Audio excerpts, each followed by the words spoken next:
Good morning, everyone. Morning. Hope you guys had a great weekend. Yeah, happy Monday. Yeah. So today we are talking about how to embrace and navigate changing markets. Not that our market is changing. Oh, it's changing, guys. It's changing. It's a little change. Yeah, so I think today's going to be great for those of you who maybe aren't working with a buyer or seller right now and have no idea what the pulse on the market is. For those of you who have a listing coming up and maybe it's been 3 months since you put a property on the market, or those of you that have been working with a buyer for maybe like 6 months and you're going, oh my gosh, is there ever going to be a reprieve where we're going to be able to get our hands on the house? So really every single person out there is going to benefit from this today. Yeah, it's a good market. It's a strong market, Yeah. but it's changing. And It is we changing. get phone calls from you guys every day. And so what's the biggest change? So biggest change obviously has been interest rates. Yep. I mean, they're on the rise. Yeah. What was the last 5.25? Did I see? Was that the last interest rate I saw? I didn't check this morning, so. And then, yeah, you've heard that the Fed will most likely do another 50 basis points June, 50 basis points July, which could be another whole percent. So, I mean, we could definitely be in the sixes here by mid to late summer, which is still An historically an amazing rate. But we have so many agents. I'd say the majority of agents have been in the real estate industry for 8 to 10, maybe 12 years that we have at Equity. And then there's, the people the veterans that have been in the business 20 and 30 years, and we're like, 6%, that's great still. But those of you who have never seen a 6% rate, and we haven't seen this, in the last decade, are like, oh my gosh, this is crazy. What do we do? And it does affect your buyers greatly. Yes. Definitely. I mean, the mortgages, you're adding another $500, $700 a month to what they were expecting 3 months ago. Yeah, So exactly. So that's real. Yeah. I actually have to make sure that I'm going to read something to you guys because it was astounding and I want to make sure I actually word it properly. Buyers of a median priced home in the Denver metro area are looking at paying 50% more than a year ago due to mortgage rates rising. That's a lot. 50% more. So a year ago, buyers paying 50% less. I mean, that's a significant change in buying power. Yeah. So what are we hearing? We've got you guys calling us going, oh my gosh, I got a new listing. I've had it on market for 3 days. I've only had 20 to 30 showings and I've only had 3 offers. I know. Well, because you guys that's fantastic. We're used to 60 showings and 20 offers. And just to kind of put things into context, the average number of showings in a weekend back in February were right around 26 showings in an average weekend. In April, the average number of showings in a weekend were 9. I mean, that's nearly a third of what you were seeing a few months ago. So things are slowing down. Are you still getting multiple offers? Are you still getting over asking price? Yes. Are you still getting appraisal gaps? Sure. Yes. Are you seeing more contingent offers? Yes. And that's interesting, just that alone, and what that is probably saying in the marketplace, that buyers are a little more concerned. They're not just throwing everything in the kitchen sink into their offer and saying, I'm going to make it happen. They're being a little more cautious. Sure. And making sure that they've actually have their house sold before they make the move versus trying to say, I'll just figure it out because I just have to buy a home. Right. But it's still a good market. It's still a good market. When we say that, average list to sales price is still 107%. That was the April statistic. The average price of a single family home in Denver was $684,000. Excuse me, that was the median price. That's median. That's median. Average price was $825,000. Prices still went up 4% last month. So although we're seeing this slight slowdown, probably because of interest rates and buying power, it's not like the faucet's been turned off. No. We're still seeing amazing numbers. And again, I don't even like the word slowdown. I mean, a slowdown would make you think that less homes are being sold. Right. And that there's, you're going to have to lower the prices of your homes to get people. We still have people coming in. We still have multiple offers. We just don't have as many. Yeah. Which is still a very strong market. So you could consider this going from, and I've been saying this almost a year now, from boiling to simmering. It's still extremely hot. Mm-hmm. It's just not quite as hot. But anytime you have multiple offers, that is a great market for a seller. Oh, for sure. That is not anytime you normal. Sell a house in less than 30 days, that's amazing. An extremely good market. That's amazing. But I think you're going to need to set expectations with your sellers that you might see, less multiple offers. So maybe not set them up for 10 multiple offers to choose from. Hey, we're going to get a couple of multiple offers. We may not be seeing all of those offers with appraisal gaps. The other thing that we're starting to see is, like Todd mentioned, the contingencies, home sale contingencies. And sellers need to start being prepared to negotiate inspection items. Those buyers are starting to submit minor inspection requests versus just waiving that whole provision as a whole. So setting expectations with your sellers that we may not sell in the first 3 days on the market. It might take 8 to 10 days to get that offer that you guys absolutely want, and that is completely normal. Yeah, did you actually have a stat on sales time? Anything new on that? On number of days on market, I mean, average days on market in MLS is still only 8. Median days on market is still 4. So most homes are still going under contract in that first 4 days in the MLS that are priced right. Now, in the last 7 days, there have been 810 price reductions. 250 of those occurred in the last 24 hours. So we are seeing sellers that came out maybe a little too aggressive because they're looking at sales comps from 3 months, 4 months, 5 months ago. And as the market is just simmering rather than boiling, we can't be quite as aggressive on those listing prices as we were, say, 60 days ago. So price reductions are definitely something. And we're starting to see more open houses because properties are actually on the market long enough to hold them open. So, setting expectations, what's that mean? What do you say to someone? And first, we're setting expectations for you guys. Yeah. So you have to first understand and embrace is what this thing is about. Embrace that the market might come down a little bit as far as how quick things sell, the percentage over asking that they sell for. Down. And set expectations in your own mind. Not worry about what happened 3 months ago. Okay, the stock market was what 3 months ago, and what is it today? So if someone says, "Oh, geez, I really wish I could sell my Apple stock for $176," well, today Apple is worth $140. What it was worth a month ago, or even 2 weeks ago, has no relevance on what it's worth today. So market conditions are what's happening today. And when you see a market start coming down, not softening, but mellowing, coming back to a more... Let's use the word stabilizing. Stable, and we have a ways to go for stable, but coming down a little bit. That means we're not always thinking faster, more. Now we're thinking, how do we sell before the guy next door? Do I need to be a little bit less than him? Not always more than the last sales price, but maybe a little bit less than last sales price. So, and if that's sold in a week, we might sell in 10 days. Again, that's amazing. 10 days is amazing. But setting expectations for yourself to know that don't start panicking and price reducing within 3 days. Yeah. You don't need to call us and go, what's wrong with the market? Oh my gosh, I've been on the market for 3 days. Take a deep breath. Take a deep breath and allow the market to work. Allow people to... It might take more time because there's less buyers when you have higher interest rates.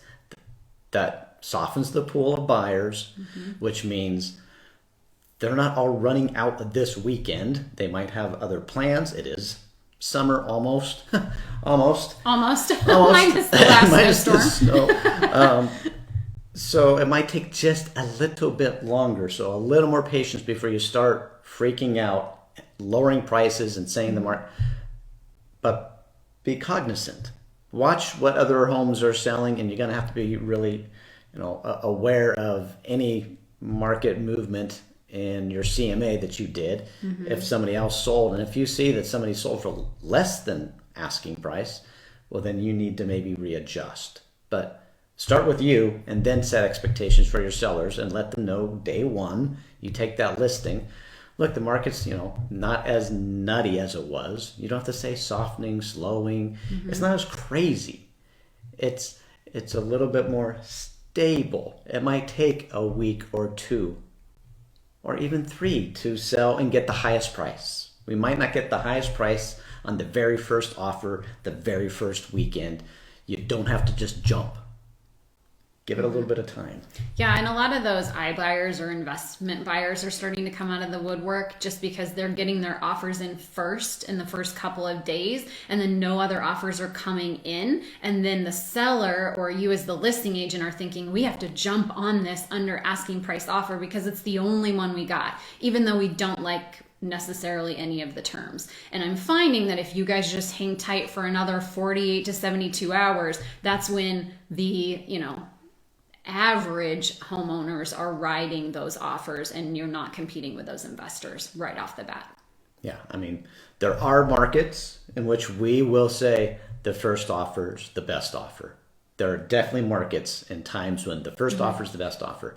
That's not necessarily true right now. No. And I don't know who's on right now, but we had multiple agents in the last week and a half think that the first offer might be the best offer, and within another day or two, offers kept coming, and they had more negotiating power, and everyone kind of brought it down a little bit. It's okay. But those investment buyers are smart. They read this market really well, and so they're trying to capitalize on this wave that we've all been riding for the last 5 to 6 years.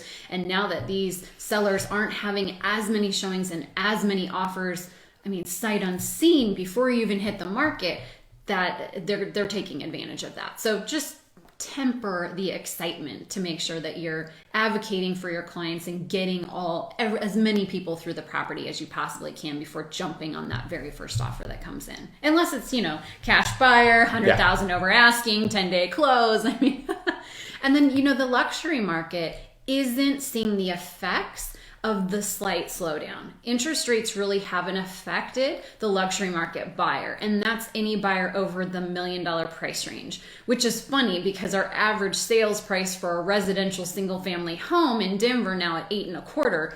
We're getting really close to the majority of home sales being in the luxury market. But just know luxury homes are still selling. I think the recent statistic that I saw last week was 20% over asking price in the luxury market. Wow. Yeah. And what is luxury market nowadays? What are they saying? Just described that. I'm sorry. Over $1 million. I was looking at Yep. Anything over $1 million. Okay. Yep. Exactly. Which really, that doesn't feel like luxury anymore. I'm thinking, $1.5 million now. If the average sales price was $800,000, that's just for your average home. Average home, not your. But average. Yeah. Crazy. So advice if you're on the buying side. So if you're working with a buyer, number of listings at the end of April, granted we're closing in on the end of May next week. But end of April, we ended up with an extra 1,000 listings on the market. So that was really nice to have a little more inventory. I think we were at 3,200 homes throughout the Denver metro area. So we are starting to see that uptick of listings, which are giving buyers more options. So you still have to be competitive when writing an offer. You still want to make sure that you get that offer in soon because, you don't want to hang around for 5 or 6 days and have that house go under contract, because right now median days are still 4. And then, you can kind of massage that listing agent to see what's the seller looking for, but maybe you don't have to come in guns a-blazing, no inspection, appraisal gap. You might have a little more wiggle room in those negotiations, and especially when it's coming to inspection. being able to ask for furnaces to be cleaned and roofs to be repaired is starting to be a little more common. So buyers are getting a little more flexibility with that offer. A little. Yeah, and I know someone's going to ask, do you think prices are going to come down because of interest rates? I don't think anytime soon. No. Will they maybe cease to be going up at 30%, 40% year over year? I think that's definitely going to slow down.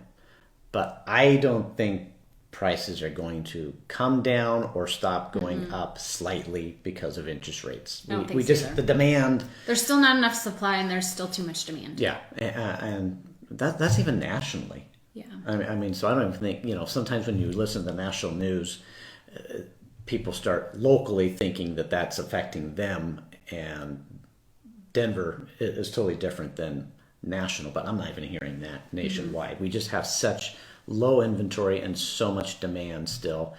Again, if you're going from 9 or 10 offers down to 3, that's still 3 people that want that house. 2 more people have to go find something that isn't out there yet. Yeah. And when we say there's 3,000 homes on the market, that's still what percentage of normal for us? We were supposed to be around. April's supposed to have almost 15,000 listings on the market. So we're still, although our number of listings went up 45%, an extra 1,000 units, we're still down by 200% or something. Exactly. Yeah. Yeah. I mean, we're supposed to have another 11,000 listings on the market for an average April. Yeah. So if you're working with a buyer, don't get silly and thinking that they can be aggressive.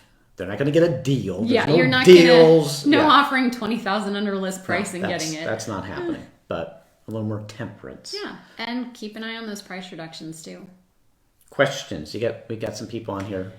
Yeah, type in some questions. We're more than happy to answer those. Did you want to go over some market stats? There was one thing that I found really interesting that I kind of want to keep an eye on, and I want it to be on everybody's radar, is I just read that Colorado in 2021 actually had a negative net migration. So Colorado has typically always had more people moving into the state than moving out of the state. And in 2021, when they actually went back and looked at the statistics, there were 15% negative net migration. So 15% more moved out of the state than actually moved in. So we aren't replenishing our population. So I'm curious if that has to do with the rising, house prices, the affordability. People are going, hey, I'm going to take what I got and move to another state that's a little less expensive. Or if they moved to Colorado, were renters, never could be buyers. Yeah. I mean, you guys know that you've had buyers that gave up on looking, and maybe that was a big segment. So maybe it wasn't people, I've got my money and I'm leaving. Maybe it was, I never got in, I can't get in, I can't catch up. I need to go somewhere that's much more affordable just to get my life going. Yeah, but in the, 2010 to 2019, we had a positive net migration of 750,000 people. So to see that actually switching direction now, it'll just be something to keep an eye on and see if that has changed at all in 2022 when we actually get to the end of the year and get to reflect back. So kind of an interesting stat that I had heard. Any questions you want to check? I'm checking. Otherwise, I think I ran through the bulk of the stats. These were for April. So we had an extra, 45% increase in new listings, almost a 4% increase in sales prices. Suburbs appear to be cooling off in the single family segment of 600 to 700 price range. Showings are noticeably slower. We discussed that. We already talked about our median and average closed sales prices. I think the biggest stat was just that closed list to sales price being at 107. That's the highest closed to list sales price that we've seen. So again, we're looking back in the rearview mirror 30 days ago, and I think we're going to start to see that list to closed sales price come down in these next 60 days. So we'll keep an eye on that and monitor that. But that was pretty much it for all the statistics. Cool. Yeah. So what do you guys do? I want you guys to be thinking not this month, 6 months, a year from now, and how can you position yourself so that if the market does normalize, let's not say slow, let's just say normalize, that what if a house actually sat on the market for 30 days?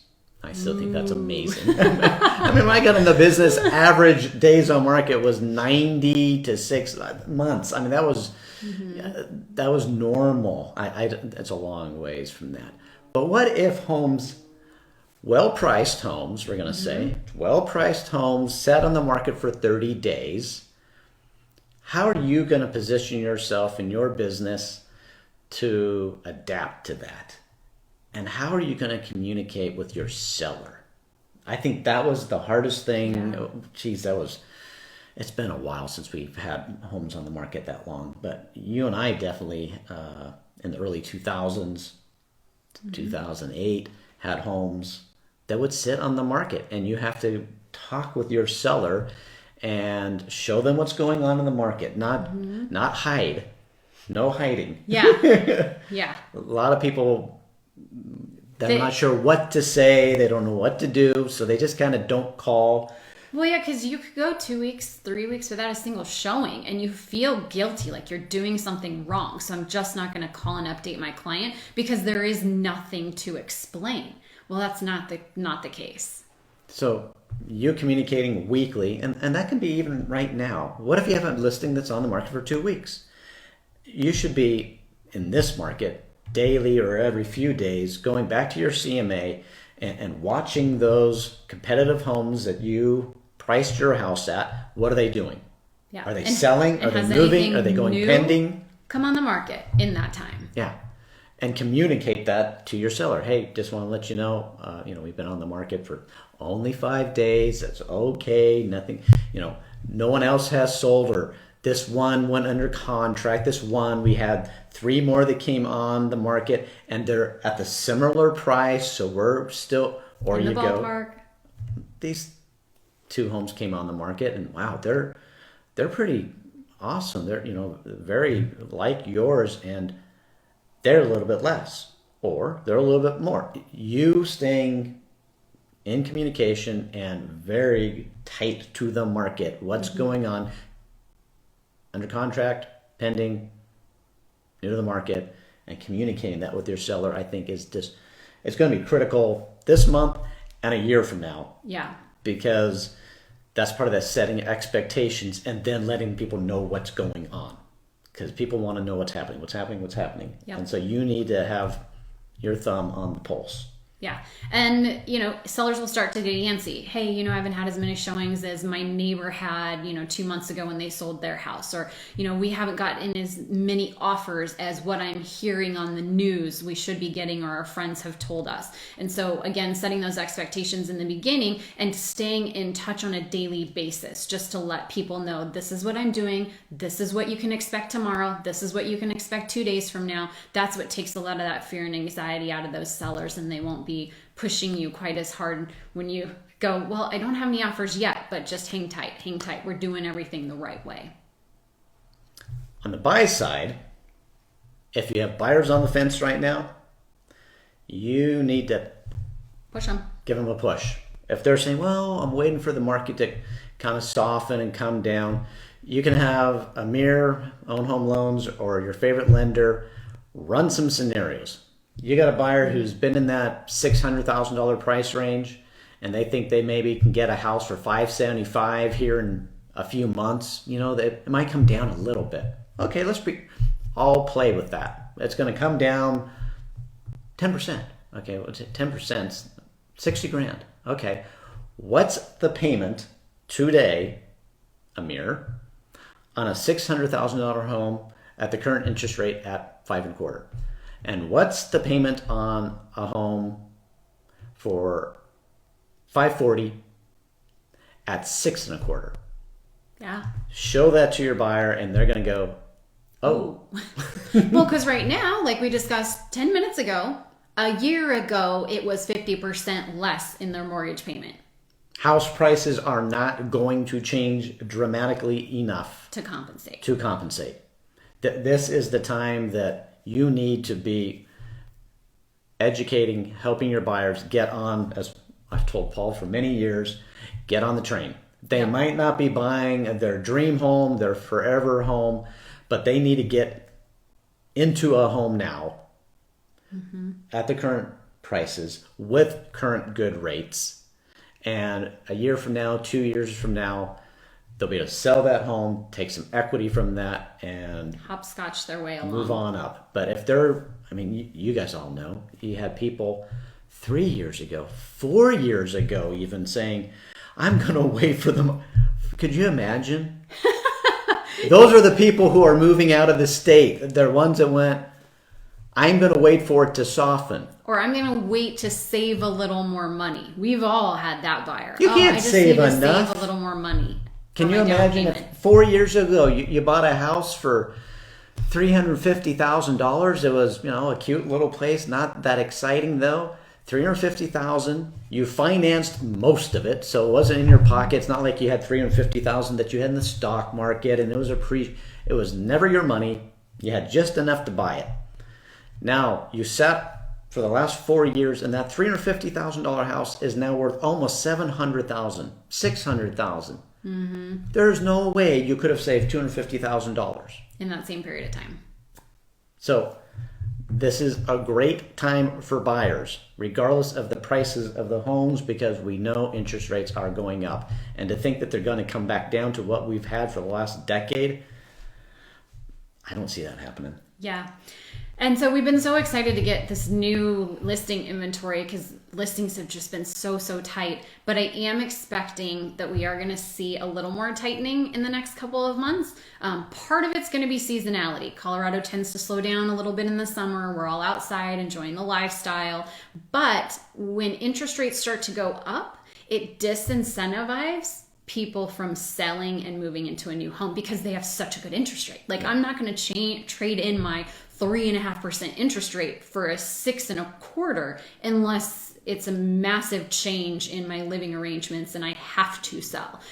So just know that we may see listings come back down a little bit as those interest rates start to go up because people are just going to hang tight in their own current homes because they got such a good rate 3 years ago. Yeah.